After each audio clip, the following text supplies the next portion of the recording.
Capítulo 5. Los amantes. La infancia de Blanca transcurrió sin grandes sobresaltos, alternando aquellos calientes veranos en las Tres Marías, donde descubría la fuerza de un sentimiento que crecía con ella y la rutina de la capital, similar a la de otras niñas de su edad y su medio, a pesar de que la presencia de Clara ponía una nota extravagante en su vida. Todas las mañanas aparecía la nana con el desayuno a sacudirle la modorra y vigilarle el uniforme, estirarle los calcetines, ponerle el sombrero, los guantes y el pañuelo, ordenar los libros en el bolsón, mientras intercalaba oraciones murmuradas por el alma de los muertos, con recomendaciones en voz alta para que Blanca no se dejara embaucar por las monjas. Esas mujeres son todas unas depravadas, le advertía, que eligen a las alumnas más bonitas, más inteligentes y de buena familia, para meterlas al convento. Afeitan la cabeza a las novicias, pobrecitas, y las destinan a perder su vida haciendo tortas para vender y cuidando viejitos ajenos. El chofer llevaba a la niña al colegio, donde la primera actividad del día era la misa y la comunión obligatoria. Arrodillada en su banco, Blanca aspiraba el intenso olor del incienso y las azucenas de María, y padecía el suplicio combinado de las náuseas, la culpa y el aburrimiento. Era lo único que no le gustaba del colegio. Amaba los altos corredores de piedra, la limpieza inmaculada de los pisos de mármol, los blancos muros desnudos, el Cristo de fierro que vigilaba la entrada. Era una criatura romántica y sentimental, con tendencia a la soledad, de pocas amigas, capaz de emocionarse hasta las lágrimas cuando florecían las rosas en el jardín, cuando aspiraba en el tenue olor a trapo y jabón de las monjas que se inclinaban sobre sus tareas, cuando se quedaba rezagada para sentir el silencio triste de las aulas vacías. Pasaba por tímida y melancólica. Solo en el campo, con la piel dorada por el sol y la barriga llena de fruta tibia, corriendo con Pedro III por los potreros, era risueña y alegre. Su madre decía que esa era la verdadera Blanca y que la otra, la de la ciudad, era una Blanca en hibernación. Debido a la agitación constante que reinaba en la gran casa de la esquina, nadie, excepto la nana, se dio cuenta de que Blanca estaba convirtiéndose en una mujer. Entró en la adolescencia de golpe. Había heredado de los Trueba la sangre española y árabe, el porte señoral, el rictus soberbio, la piel aceitunada y los ojos oscuros de sus genes mediterráneos, pero teñidos por la herencia de la madre, de quien sacó la dulzura que ningún Trueba tuvo jamás. Era una criatura tranquila que se entretenía sola, estudiaba, jugaba con sus muñecas y no manifestaba la menor inclinación natural por el espiritismo de su madre o por las rabietas de su padre. La familia decía en tono de chanza que ella era la única persona normal en varias generaciones y, en verdad, parecía ser un prodigio de equilibrio y serenidad. Alrededor de los 13 años comenzó a desarrollársele el pecho, afinársele la cintura, adelgazó y estiró como una planta abonada. La nana le recogió el pelo en un moño, la acompañó a comprar su primer corpiño, su primer par de medias de seda, su primer vestido de mujer y una colección de toallas enanas para lo que ella llamaba la demostración.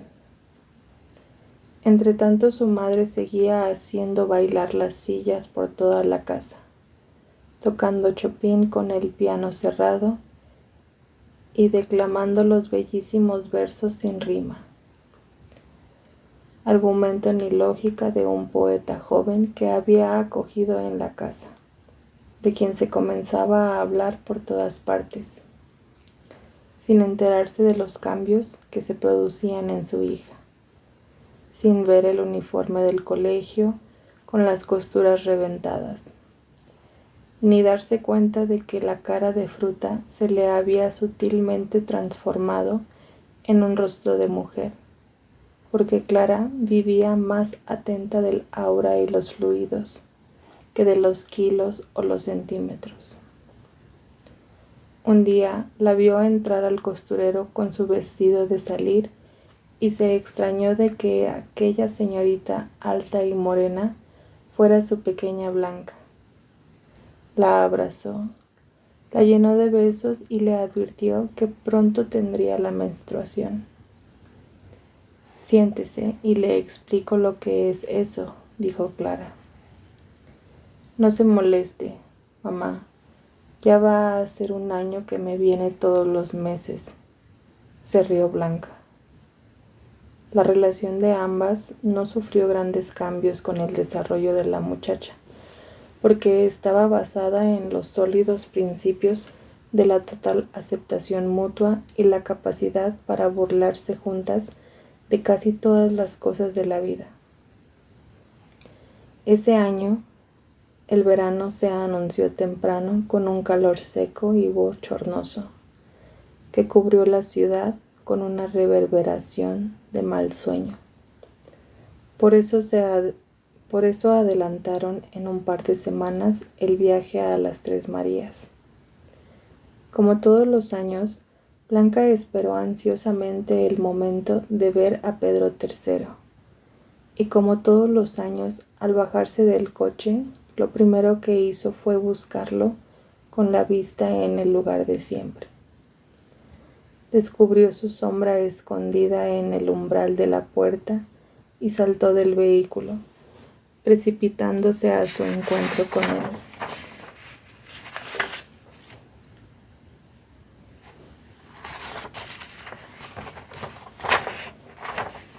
Con el ansia de tantos meses de soñar con él, pero vio sorprendida que el niño daba media vuelta y escapaba. Blanca anduvo toda la tarde recorriendo los lugares donde se reunían.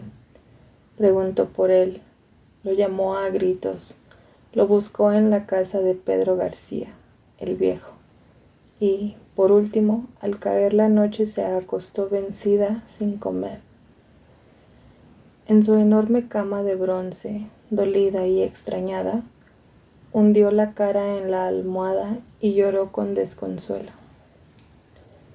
La nana le llevó un vaso de leche con miel y adivinó al instante la causa de su congoja. «Me alegro», dijo con una sonrisa torcida. «Ya no tienes edad para jugar con ese mocoso pulguiento». Media hora más tarde entró su madre a besarla y la encontró sollozando, los últimos estertores de un llanto melodramático. Por un instante, Clara dejó de ser un ángel distraído y se colocó a la altura de los simples mortales que a los 14 años sufren su primer pena de amor. Quiso indagar, pero Blanca era muy orgullosa, o demasiado mujer ya, y no le dio explicaciones. de modo que Clara se limitó a sentarse un rato en la cama y a acariciarla hasta que se calmó. Esa noche, Blanca durmió mal y despertó al amanecer, rodeada por las sombras de la amplia habitación. Se quedó mirando el artesonado del techo hasta que escuchó el canto del gallo y entonces se levantó. Abrió las cortinas y dejó que entrara la suave luz del alba y los primeros ruidos del mundo. Se acercó al espejo del armario y se miró detenidamente. Se quitó la camisa y observó su cuerpo por primera vez en detalle. Comprendió que todos esos cambios eran la causa de que su amigo hubiera huido. Sonrió con una nueva y delicada sonrisa de mujer. Se puso la ropa vieja del verano pasado, que casi no le cruzaba. Se arropó con una manta y salió de puntillas para no despertar a la familia. Afuera el campo se sacudía la modorra de la noche y los primeros rayos del sol cruzaban como sablazos los picos de la cordillera, calentando la tierra y evaporando el rocío en una fina espuma blanca que borraba los contornos de las cosas y convertía el paisaje en una visión de ensueño. Blanca echó a andar en dirección al río. Todo estaba todavía en calma. Sus pisadas aplastaban las hojas caídas y las ramas secas, produciendo un leve crepitar único, sonido en aquel vasto espacio dormido. Sintió que las alamedas imprecisas, los trigales dorados y los lejanos cerros morados, perdiéndose en el cielo translúcido de la mañana, eran un recuerdo antiguo en su memoria, algo que había visto antes exactamente así, y que ese instante ya lo había vivido. La finísima llovizna de la noche había empapado la tierra y los árboles. Sintió la ropa ligeramente húmeda y los zapatos fríos. Respiró el perfume de la tierra mojada, de las hojas podridas, del humus que despertaba un placer desconocido en sus sentidos. Blanca llegó hasta el río y vio a su amigo de la infancia sentado en el sitio donde tantas veces se habían dado cita. En ese año, Pedro III no había crecido como ella, sino que seguía siendo el mismo niño delgado, panzudo y moreno, con una sabia expresión de anciano en sus ojos negros. Al verla, se puso de pie y ella calculó que media cabeza más que él.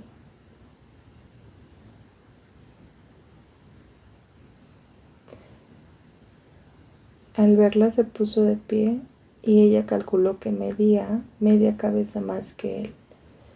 Se miraron desconcertados, sintiendo por primera vez que eran casi dos extraños. Por un tiempo que pareció infinito, se quedaron inmóviles, acostumbrándose a los cambios y a las nuevas distancias. Pero entonces trinó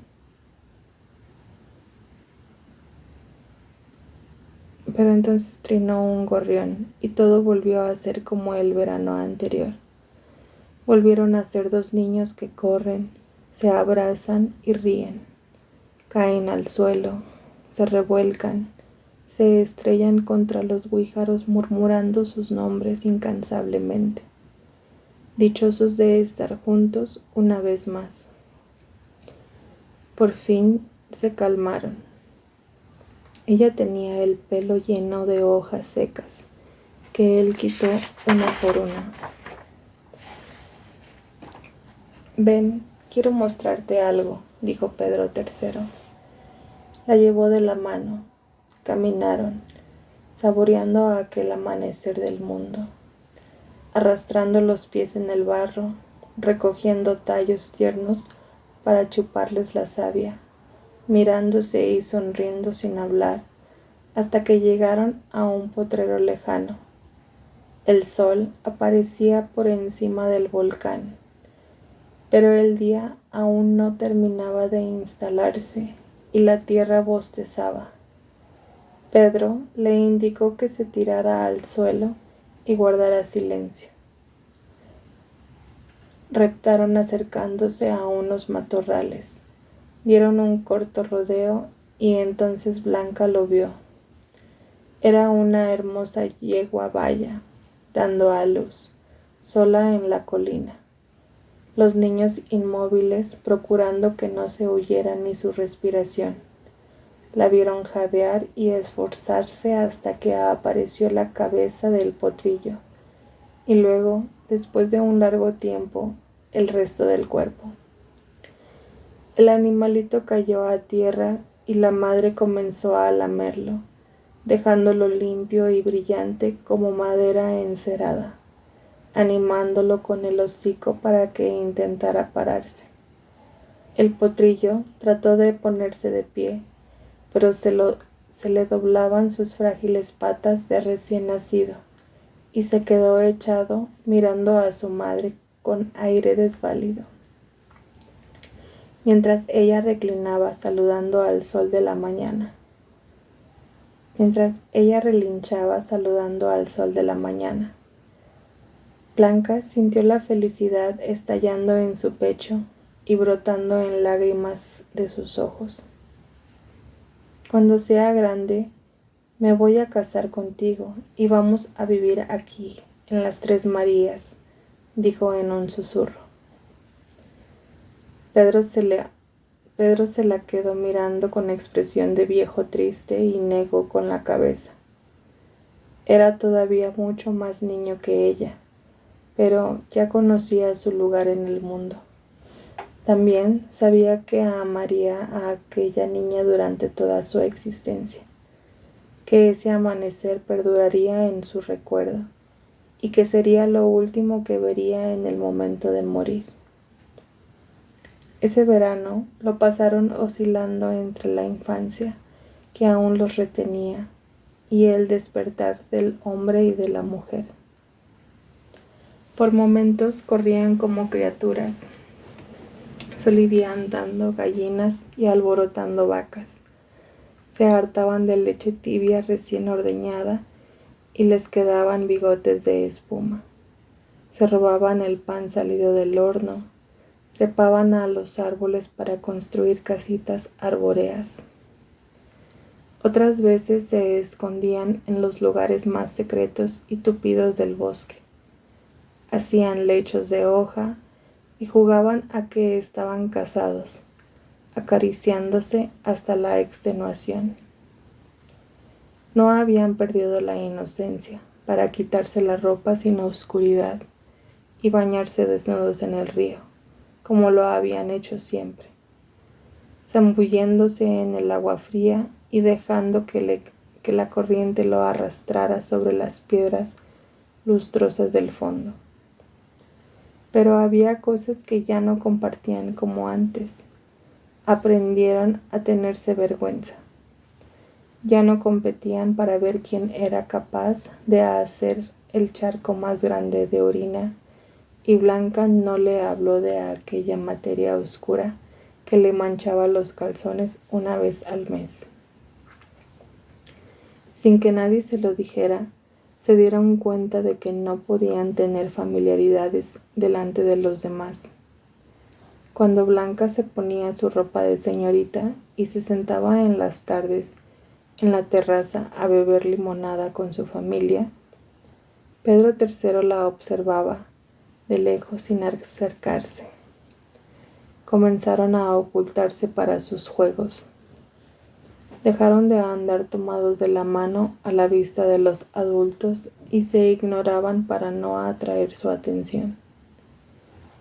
La nana respiró más tranquila. pero Clara empezó a observarlos más cuidadosamente. Terminaron las vacaciones y los Trueba regresaron a la capital, cargados de frascos de dulces, compotas, cajones de fruta, quesos, gallinas y conejos en escabeche, cestos con huevos. Mientras acomodaban todo en los coches que los llevarían al tren, Blanca y Pedro III se escondieron en el granero para despedirse. En esos 3 meses habían llegado a amarse con aquella pasión arrebatada que los trastornó durante el resto de sus vidas. Con el tiempo, ese amor se hizo más invulnerable y persistente. Pero ya entonces tenía la misma profundidad y certeza que lo caracterizó después. Sobre una pila de grano, aspirando el aromático polvillo del granero en la luz dorada y difusa de la mañana que se colaba entre las tablas. Se besaron por todos lados, se lamieron, se mordieron, se chuparon, sollozaron y bebieron las lágrimas de los dos. Se juraron eternidad y se pusieron de acuerdo en un código secreto que les serviría para comunicarse durante los meses de separación. Todos los que vieron aquel momento coinciden en que eran alrededor de las 8 de la noche cuando apareció Férula, sin que nada presagiara su llegada. Todos pudieron verla con su blusa almidonada, su manojo de llaves en la cintura y su moño de solterona, tal como la habían visto siempre en la casa. Entró por la puerta del comedor en el momento en que Esteban comenzaba a trinchar el asado y la reconocieron inmediatamente, a pesar de que hacía 6 años que no la veían y estaba muy pálida y mucho más anciana. Era un sábado y los mellizos Jaime y Nicolás habían salido del internado a pasar el fin de semana con su familia, de modo que también estaban allí. Su testimonio es muy importante, porque eran los únicos miembros de la familia que vivían alejados por completo de la mesa de 3 patas, preservados de la magia y el espiritismo por su rígido colegio inglés. Primero sintieron un frío súbito en el comedor, y Clara ordenó que cerraran las ventanas, porque pensó que era una corriente de aire. Luego oyeron el tintineo de las llaves, y casi enseguida se abrió la puerta y apareció Férula, silenciosa y con una expresión lejana. En el mismo instante en que entraba la nana por la puerta de la cocina, con la fuente de la ensalada, Esteban Trueba se quedó con el cuchillo y el tenedor de trinchar en el aire, paralizado por la sorpresa, y los 3 niños gritando: «¡Tía Férula!», casi al unísono. Blanca alcanzó a pararse para ir a su encuentro, pero Clara, que se sentaba a su lado, estiró la mano y la sujetó de un brazo. En realidad, Clara fue la única que se dio cuenta a la primera mirada de lo que estaba ocurriendo, debido a su larga familiaridad con los asuntos sobrenaturales, a pesar de que nada en el aspecto de su cuñada delataba su verdadero estado. Férula se detuvo a 1 metro de la mesa, los miró a todos con ojos vacíos e indiferentes, y luego avanzó hacia Clara, que se puso de pie, pero no hizo ningún ademán de acercarse, sino que cerró los ojos y comenzó a respirar agitadamente, como si estuviera incubando uno de sus ataques de asma. Férula se acercó a ella, Le puso una mano en cada hombro y la besó en la frente con un beso breve. Lo único que se escuchaba en el comedor era la respiración jadeante de Clara y el campanilleo metálico de las llaves en la cintura de Férula. Después de besar a su cuñada, Férula pasó por su lado y salió por donde mismo había entrado, cerrando la puerta a sus espaldas con suavidad. En el comedor quedó la familia inmóvil como una pesadilla. De pronto, la nana comenzó a temblar tan fuerte que se le cayeron los cucharones de la ensalada, y el ruido de la plata al chocar contra el parquet los sobresaltó a todos. Clara abrió los ojos.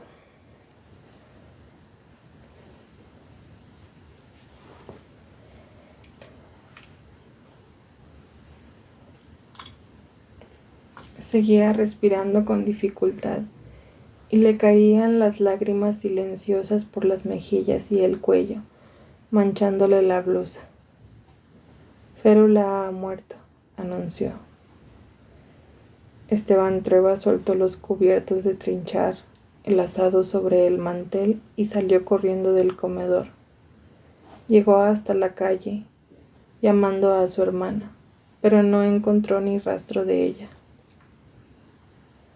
Entretanto, Clara ordenó a un sirviente que fuera a buscar los abrigos, y cuando su esposo regresó, estaba colocándose el suyo, y tenía las llaves del automóvil en la mano. «Vamos donde el padre Antonio», le dijo. Hicieron el camino en silencio. Esteban conducía con el corazón oprimido, buscando la antigua parroquia del padre Antonio, en esos barrios de pobres donde hacía muchos años que no ponía los pies.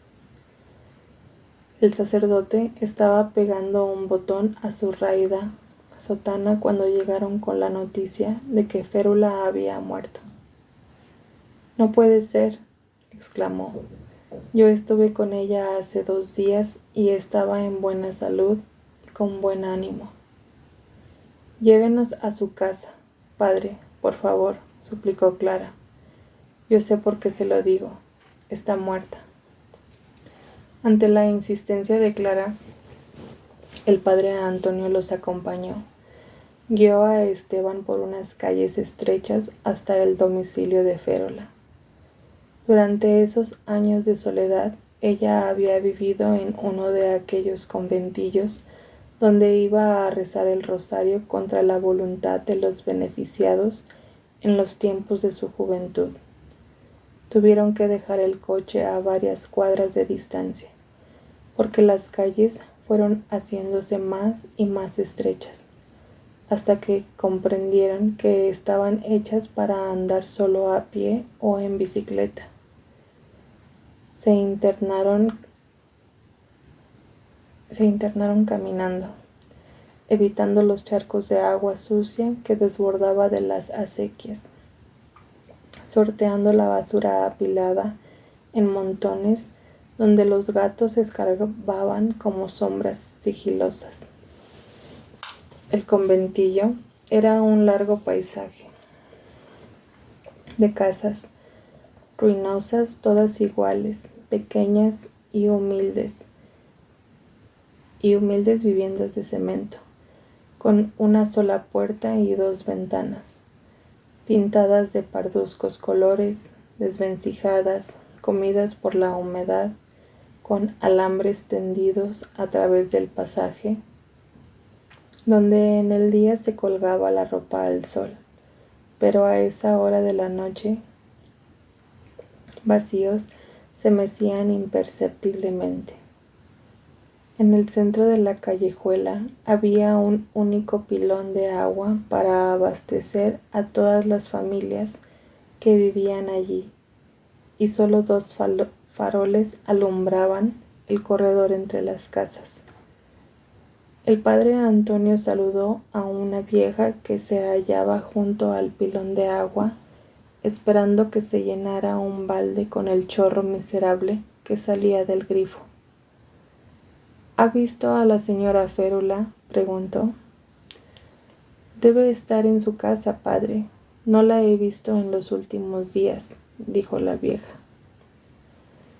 El padre Antonio señaló una de las viviendas, igual a las demás, triste, descarcarada y sucia, pero la única que tenía 2 tarros colgando junto a la puerta, donde crecían unas pequeñas matas de cardenales, la flor del pobre. El sacerdote golpeó la puerta.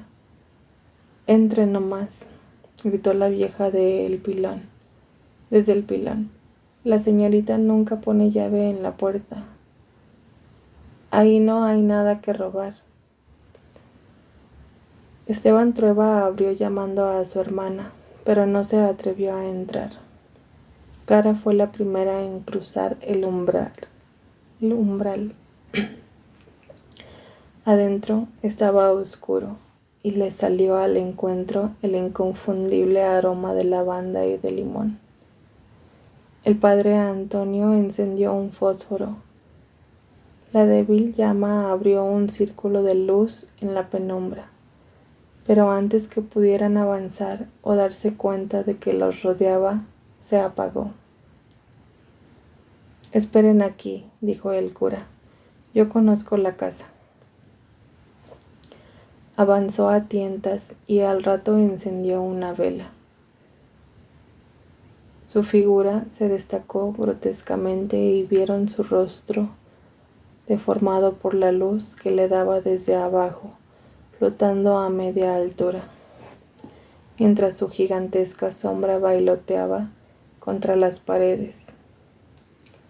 Clara describió esta escena con minuciosidad en su diario, detallando con cuidado las 2 habitaciones oscuras, cuyos muros estaban manchados por la humedad, el pequeño baño sucio y sin agua corriente, la cocina donde solo quedaban sobras de pan viejo y un tarro con el poco de té. El resto de la vivienda de Férula pareció a Clara congruente con la pesadilla de que había comenzado cuando su cuñada apareció en el comedor de la gran casa de la esquina para despedirse. Le dio la impresión de ser trastienda de un vendedor de ropa usada o las bambalinas de una mísera compañía de teatro en gira. De unos clavos en los muros colgaban trajes anticuados, boas de plumas, escuálidos pedazos de piel, collares de piedras falsas, sombreros que habían dejado de usarse hacía medio siglo, enaguas desteñidas con sus encajes raídos, vestidos que fueron ostentosos y cuyo brillo ya no existía, inexplicables chaquetas de almirantes y casullas de obispos, todo revuelto en una hermandad grotesca, donde anidaba el polvo de años. Por el suelo había un trastorno de zapatos de raso, bolsos de debutante, cinturones de bisutería, suspensores y hasta una flamante espada de cadete militar. Vio pelucas tristes, botiches con afeites, frascos vacíos y un descodimiento de artículos imposibles, sembrados por todos lados. Una puerta estrecha separaba las únicas 2 habitaciones. En el otro cuarto yacía Férula en su cama, engalanada como reina austriaca. Vestía un traje de terciopelo apolillado, enaguas de tafetán amarillo y sobre su cabeza, firmemente encasquetada, brillaba una increíble peluca rizada de cantante de ópera. Nadie estaba con ella. Nadie supo de su agonía, y calcularon que hacía muchas horas que había muerto, porque los ratones comenzaban ya a mordisquearle los pies y a devorarle los dedos. Estaba magnífica en su desolación de reina y tenía en el rostro la expresión dulce y serena que nunca tuvo en su existencia de pesadumbre. Le gustaba vestirse con ropa usada que conseguía de segunda mano o recogía en los basurales. Se pintaba y se ponía esas pelucas, pero nunca le hizo mal a nadie. Por el contrario, hasta el final de sus días rezaba el rosario para la salvación de los pecadores, explicó el padre Antonio. Déjenme solo con ella, dijo Clara con firmeza. Los dos hombres salieron al pasaje donde ya comenzaban a juntarse los vecinos. Clara se sacó el abrigo de lana blanca y se subió las mangas. Se acercó a su cuñada, le quitó con suavidad la peluca y vio que estaba casi calva, anciana y desvalida. La besó en la frente, tal como ella la había besado pocas horas antes en el comedor de su casa, y enseguida procedió, con toda calma, a improvisar los ritos de la muerte. La desnudó, la lavó, la jabonó meticulosamente, sin olvidar ningún resquicio. La friccionó con agua de colonia, la empolvó, cepilló sus 4 pelos amorosamente, la vistió con los más estrafalarios y elegantes andrajos que encontró. Le puso su peluca de soprano, devolviéndole en la muerte esos infinitos servicios que le había prestado Férula en la vida, mientras trabajaba, luchando contra el asma. Le iba contando de Blanca, que ya era una señorita, de los mellizos, de la gran casa de la esquina, del campo. Y si vieras cómo te echamos de menos, cuñada, la falta que me haces para cuidar a esa familia. Ya sabes que yo no sirvo para las tareas de la casa. Los muchachos están insoportables. En cambio, Blanca es una niña adorable, y las hortensias que tú plantaste con tu propia mano en las 3 Marías se han puesto maravillosas. Hay algunas azules, porque puse monedas de cobre en la tierra de abono para que brotaran de ese color. Es un secreto de la naturaleza. Y cada vez que las coloco en los floreros, me acuerdo de ti. Pero nunca me acuerdo de ti cuando no hay hortensias. Pero también me acuerdo de ti cuando no hay hortensias. Me acuerdo siempre, Férula, porque la verdad es que desde que te fuiste de mi lado, nunca más nadie me ha dado tanto amor. Terminó de acomodarla. Se quedó un rato hablándole y acariciándola, y después llamó a su marido y al padre Antonio para que se ocuparan del entierro. En una caja de galletas encontraron intactos los sobres con el dinero que Esteban había enviado mensualmente a su hermana durante esos años.